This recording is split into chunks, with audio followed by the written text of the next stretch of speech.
What's going on, everybody? Max Zefford Maxwell here. God is a gracious God. He is not a hustler.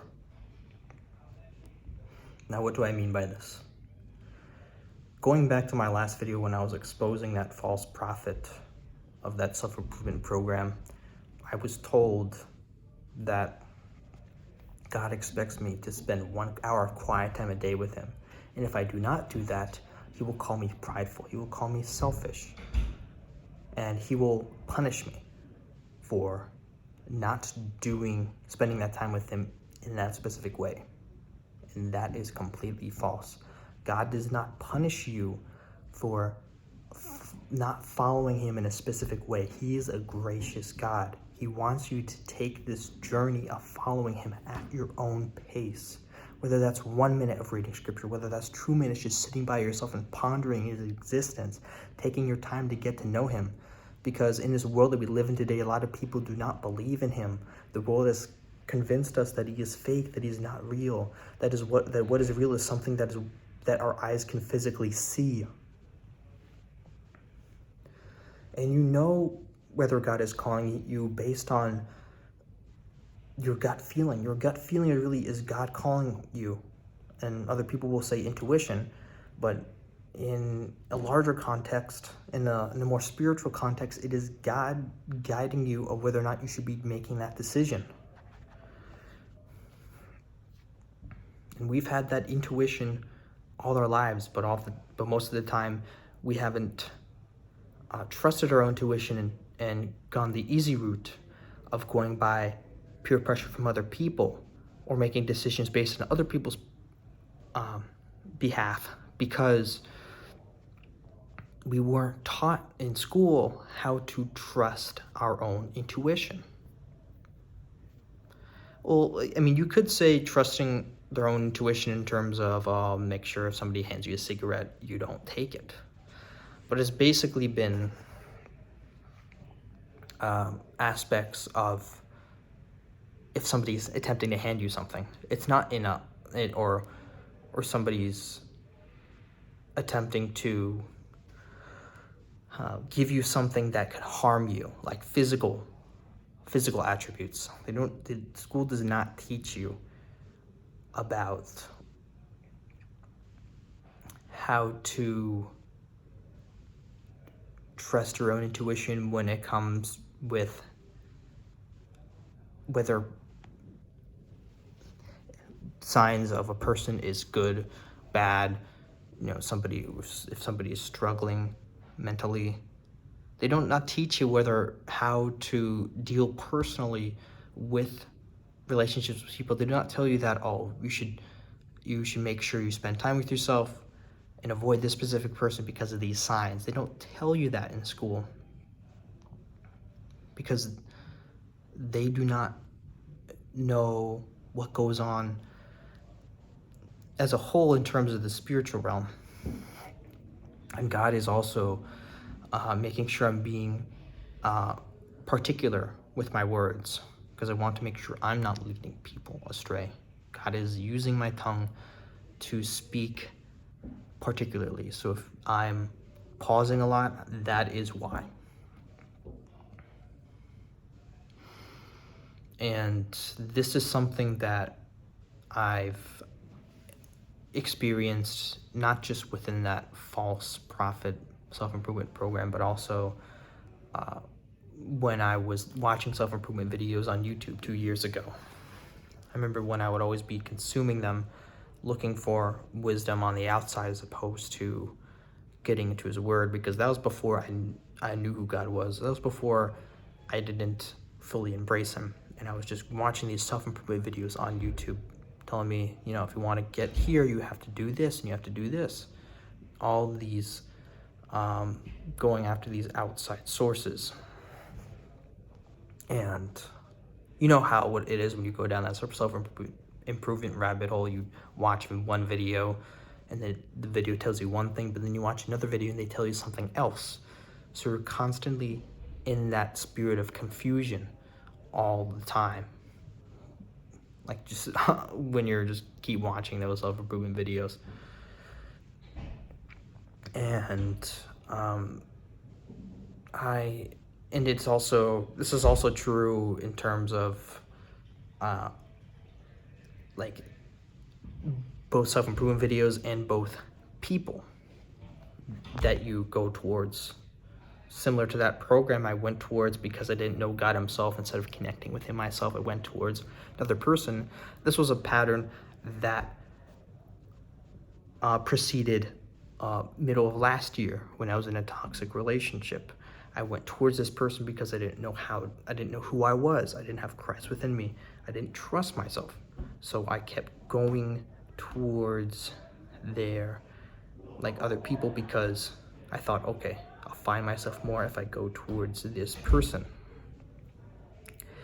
And that in itself leads you down a rabbit hole of feeling lost and feeling as if you are not enough because you are looking outwards towards something. The world wants you that was programmed by the world in the past that if I go out here, if you eat this, if you drink this, if you watch this, if you sleep in this, you'll feel better about yourself. You'll feel comfortable.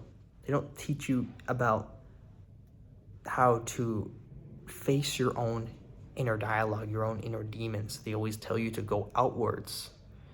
Like, this is something we're programmed when we're really young. Like, when you're younger, you see a toy, it's like, I don't know who I am if I don't have this toy. It's the same thing. I was going out towards other people because I didn't trust who I was. The world doesn't teach you that it's okay to be alone. They shame you for being alone when that's far from the case. God will tell you when you should be alone and when you should talk to people. Don't let anybody tell you otherwise. God tells you what you need to hear for a reason. He tells you specifically at certain times. It's not a timeline. It's always on your own time. It's different per person. It goes with people, goes with how people look, because in this day and age with the social media era, there's that hustle of, I have to look at this celebrity, I have to just reaching outward once more, and there's both that, and there is also the make sure you're not, make sure you're this way, but also make sure you're not this way. So there's always they're always telling you what you need to be more, instead of accepting to where you are now and telling you, like, the world's not going to tell you, you determine yourself whether or not how you look is what you should be, and then make the internal decision yourself what steps to take if you need to change. Like, the world's not going to tell you that, because that's way too complicated. That's why you have on just social media, like, I'm not against fitness at all, but it comes to a point is when you're so obsessed with looking a certain way and not accepting who you are in the moment, then that leads to destruction, because you're telling yourself, I'm not good enough because I don't have this physique yet. It's the same with the other end, where there's certain people who shame people who are like, who are muscular, you're insulted. Like, people are like easily insulted if like they see somebody muscular, because that makes them feel bad. They're toxic. There's all these different harmful ways that the world wants you to think in terms of vanity, and God does not care about vanity, because we are on this earth temporarily. If God calls you personally if you're feeling within yourself that God is calling you to, I really want to work out, or I really want to eat better, He will tell you. The world wants to get you so caught up, and you have to be like this all the time. You have to, you have to make sure you're this weight all the time. You have to make sure you're also you're not offending these people. Also, you have to make sure you're not offending these people. God that is all worldly, because God is a gracious God. He knows where you are, and He accepts where you are, and only you can make that decision for yourself. What you are called to do next. And that's something I needed to tell myself, because in the past I was subconsciously programmed by the world to think, oh, I really want to look this way because I'm not because I'm not comfortable with who I am, and I know if I look this way I'll get more attention from these people because I want to increase my social status. And it's all worldly things. Those are all temporary, and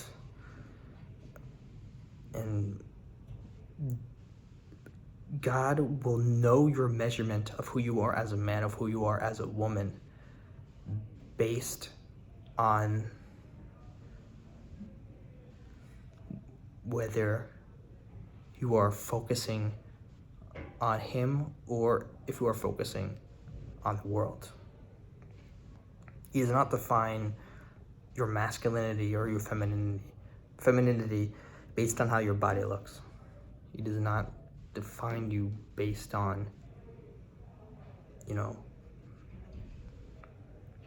what other people say you are.